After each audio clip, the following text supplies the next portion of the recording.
Hi, I'm your fellow student, Yusuf Mohammed, and my topic is about the NFL and CTE.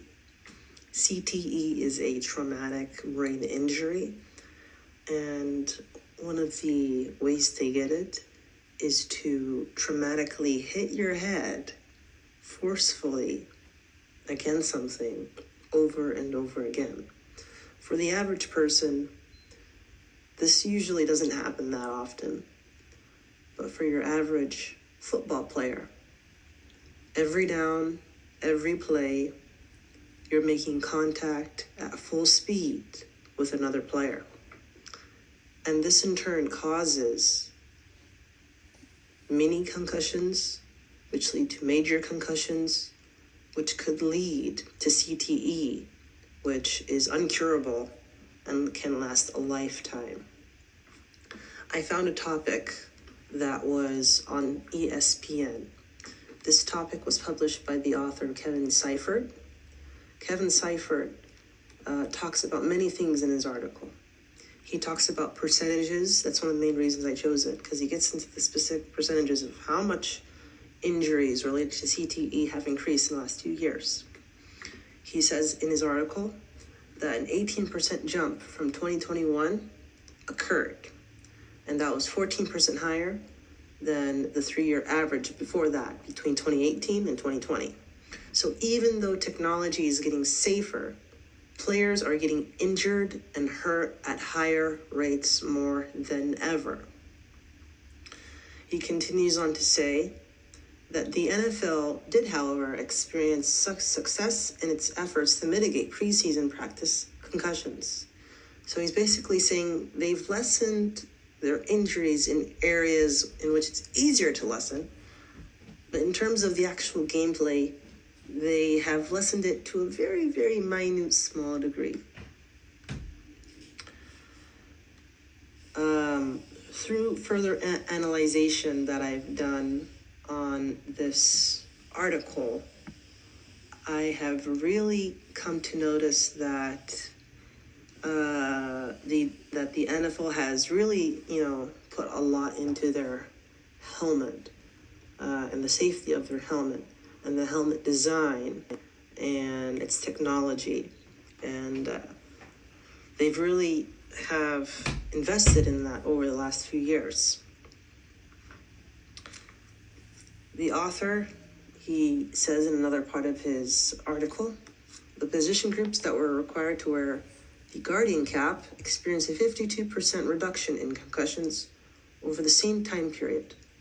According to an executive of an NFL team, Jeff Miller, he said that it was possible that the league would expand and use the duration of Guardian caps during training camps moving forward.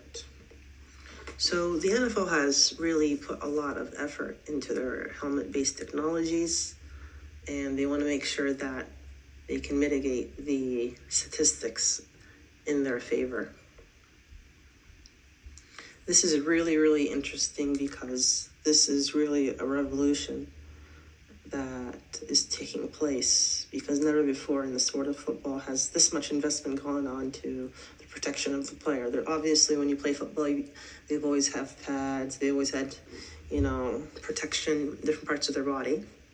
But to really see that being paired alongside with the technology that they have today, it's really interesting in the direction that the game will ultimately take. One of the many rule changes that the NFL made was on kickoffs to reduce concussions and make the game safer. They've made rules in favor of the quarterback. So if you hit the quarterback too low in his knees, or you hit him right in the neck area, that's a penalty, that's a foul. The article does go on to claim that lower body injuries have decreased by 14% in the 2022 football season.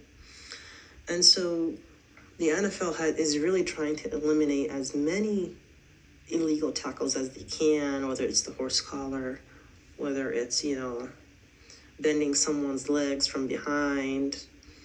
And these rule changes have had their impact in lowering the percentages of those sorts of injuries. But of course, the thing that the NFL will always be in criticism for, more than any other injury, will always be head trauma, CTE. The NFL is trying to put player health and safety first, and this message is being relayed more and more often throughout the years. Obviously, the NFL has been in many lawsuits against former players, and these players have said that they got injured and they were forced to go back into games. And that their health was put at risk. And so the NFL is trying to protect itself, protect its image, and they are trying to show people that they're doing as much as they can to make the sport safer. In regards to the specifics of what I was asked in terms of do I strongly agree with this article, I would say I'd agree with many aspects of it.